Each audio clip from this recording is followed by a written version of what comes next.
isso mesmo que você viu, Gabi. Eu não troquei de roupa. Tô com a mesma roupa da semana passada. Quem não gostou, que mande um e-mail pra Chico Rei pra me dar mais blusinha. Beleza? Então, beleza.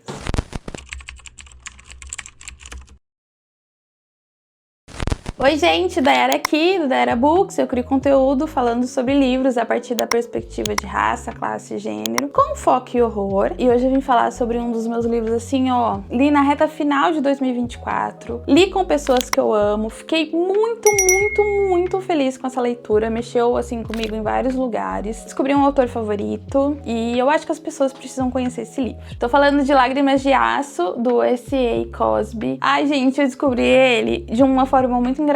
Eu gosto muito do Gabino Iglesias, que é o autor de No Limiar do Inferno. Acho que é uma das experiências, assim, quase que antropológicas ler esse livro dele. E aí eu vi, o Gabino sempre interagiu muito com o S.A. Cosby no Twitter. E aí eu vi algumas fotos deles juntos. Falei, gente, se este homem anda com um dos meus autores favoritos, minimamente ele é legal. E aí, pra minha surpresa, eu encontrei o livro dele numa wishlist da Maria, do Impressões de Maria, numa lista dela de indicações. E eu não descobri, assim, antes eu não sabia que ele tinha sido traduzido pro Brasil. E aí, no final das contas, tem 2 títulos dele que já foram traduzidos pra cá, que é Lágrimas de Aço, esse aqui, e Asfalto Maldito, traduzidos pela editora Trama. E assim, gente, ele é, na minha concepção, um negócio meio John Wick negrão. E eu não posso negar falando que, não gosto de John Wick. Gosto, entendeu? Tem um negócio de você mexer com os meus, eu vou atrás de você, vou cobrir você na porrada, entendeu? Então, assim, é o tipo de coisa que eu não verbalizo, mas eu curto. E aí, o que acontece? Gente, lemos no Raiz do Horror, foi a última leitura do ano. Ai, gente, deu tantos debates, tantas coisas interessantes. Assim, o Cosby diz que ele escreveu esse livro após uma experiência que um amigo dele saiu do armário pra família e a família não aceitou muito bem. Ele resolveu, então, escrever essa história pra mostrar que a comunidade negra também tem problemas. Por mais que nós sejamos grupos minorizados, isso não isenta a gente de, a partir de alguns privilégios, termos questões problemáticas. Então, ele quis falar sobre isso, mas o Cosby, ele é um homem negro, cis, hétero, e ele estava ciente de tudo isso. Mas ele quis justamente colocar experiências de homens negros, cis, héteros, que são experiências que mexem com, enfim, questões. Então esse é um livro que parte dessa perspectiva e tem a seguinte sinopse. Aqui são 2 pais, o Ike e o Bud, que a gente já começa sabendo que eles estão no funeral dos seus 2 filhos. Porque os filhos do Ike e do Bud, eles eram casados,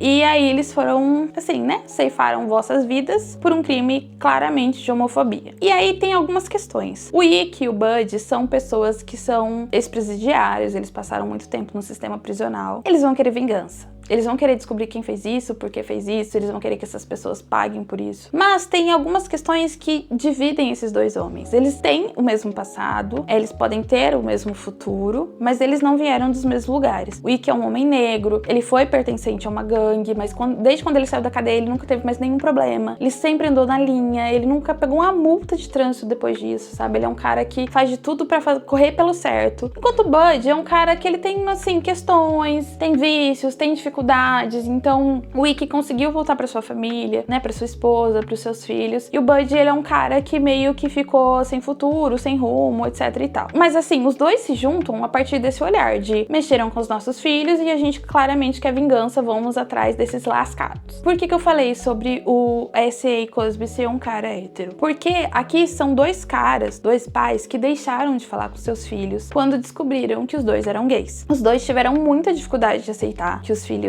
iam se casar, que os filhos eram gays. E assim, cortaram relações totalmente, completamente babacas. Só que agora que eles perderam os filhos, eles começam a perceber tamanha cagada que eles fizeram. E eles compreendem que eles perderam o bem mais importante da vida deles por uma questão mínima, que era, assim, eles não precisavam fazer nada. Era minimamente aceitar. Isso mexeu muito comigo, assim, porque eles o tempo todo percebem o tamanho do erro que eles cometerem, que eles não conseguem mais reparar isso, mas que talvez essa vingança seja um negocinho pra curar uma dor imensa, sabe? Lidar com o luto a partir do ódio, segundo eles, é uma perspectiva que tem uma resolução melhor. sabe? Então, o que acontece? Esses dois caras decidem investigar quem foram os culpados por essa situação e reviravoltas intensas começam a acontecer. Vale ressaltar que esse livro tem alguns gatilhos, desde, né, de violência, de homofobia, tem outras questões, mas é um livro que mexeu muito comigo porque eu penso muito em pessoas mais velhas, no sentido de que a forma como eu me comunico, eu tento não ser muito acadêmica, não, sei lá, ser exibicionista no sentido de dicionário, porque pra mim não faz muito sentido, sei lá, minha mãe não entender meus vídeos, meus tios não entenderem meus vídeos. E por outro lado, eu penso em como esses homens que são mais velhos têm dificuldade de simplesmente abrir a cabeça pra questões básicas, assim, de que sim, seu filho pode gostar de alguém que é do mesmo sexo, sim, seu filho também pode gostar de outras pessoas que também não são do mesmo sexo e pode gostar de várias pessoas ao mesmo tempo. Sim, as relações não são todas monogâmicas, sabe? Muitas coisas são possíveis, mas não é porque você precisa aceitar isso. Minimamente as coisas estão acontecendo, sabe? Você precisa, minimamente, além de aceitar, lidar com isso de uma maneira que seja educada, de uma maneira que seja gentil, respeitando a vivência de outras pessoas, respeitando a existência de outras pessoas. É um livro que mexeu muito comigo nesse sentido de que estes homens são homens preconceituosos que começam a perceber não só o tamanho da merda que eles fizeram, mas que o fato deles não respeitarem a existência dos filhos deles não fez com que os filhos deixassem de existir. O fato deles não respeitarem a existência dos filhos deles fez com que eles perdessem anos da vida desses filhos que não voltam mais, porque esses filhos não estão mais aqui. Então, esta é uma culpa que eles carregam, assim, ao longo do vídeo todo, Quem tá gravando o vídeo é você, né, Dayara? Que eles carregam ao longo do livro todo e que mexe muito comigo. E ter esse tchan de John Wick, gente, isso aqui é sensacional, porque eles têm umas falas que é meio tipo, eu não tô debochando, porque é um livro que eu gostei muito, mas tem umas falas tipo, ei, cara, a gente vai acabar com eles, sabe? Umas coisas assim que, obviamente, é um cara mais velho que tá escrevendo e que tem essa pegada de filme de John Wick, mas, assim, faz muito sentido pro tom da narrativa, pro que tá sendo construído, né? Pra todo esse rolê todo. O fato é que este é um livro muito interessante pra falar dessas questões num olhar de alguém que está se desconstruindo e não é porque quis necessariamente se desconstruir, também não é um olhar de quem falsamente está se desconstruindo. É um olhar de quem está se desconstruindo pela dor. Alguém que reconhece o tamanho da cagada que fez e reconhece que isso é irrecuperável. Enquanto a gente debatia no Raízes, a gente comentou que esse é um livro que a gente leu, mas que adoraria que nossos pais lessem, que primos, tios, pessoas mais velhas, porque é um linguajar que conversa com eles e que tem ações que eles já tiveram ao longo da vida e que eles começam então a perceber que são problemáticas, porque se a gente mais novo fala, eles podem achar que é exagero, nada a ver, mas assim, você está convencionado num livro e você começa a ver, né, que isso não é uma coisa necessariamente saudável. O final desse livro é de explodir a sua cabeça, assim, você fica um tanto quanto mexido. Plot twist também, quando você descobre as motivações, o que realmente aconteceu. Mas o que me chamou a atenção ao longo de toda essa jornada foi perceber como o Wick e o Bud são pessoas completamente diferentes e que o Cosby conseguiu colocar um olhar racializado pra isso muito interessante. O Wick constantemente lembra que, cara, a gente tá aqui pelo mesmo motivo, mas eu ainda continuo sendo um homem negro. Se der ruim, vai dar ruim pra gente, os dois igual, mas vai dar ruim pra mim primeiro. E o Cosby brinca, né? Eu sou um cara do Sul, um cara negro dos Estados Unidos, que gosto de ser do Sul. E tô muito feliz de ser do Sul. Então ele reverbera esse amor pela cultura dele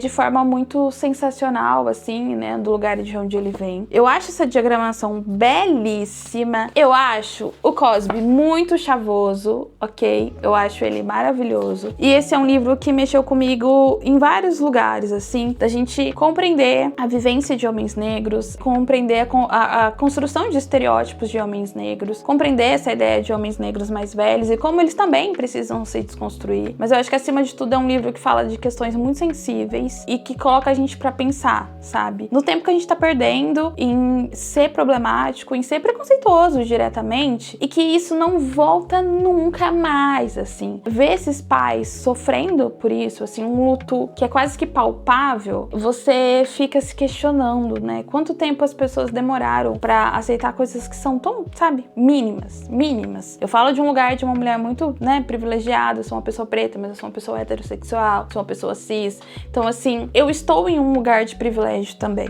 E eu tento o tempo todo assistir isso. Estar ciente de que eu estou nesse lugar de privilégio. Ver um cara se reconhecendo nisso, né, esses dois homens mais velhos, é um aspecto muito interessante, assim. É um livro que eu indico para todas as idades, para quem quer se conscientizar. É um livro que eu adoraria que pessoas mais velhas lessem também. Mas é um livro assim, né, que ele tem uma vibe meio John Wick, vamos, né, descobrir esse crime, vamos atrás daqueles que mexeram com os nossos. E ele é muito interessante. Se tornou um favorito, 5 estrelas.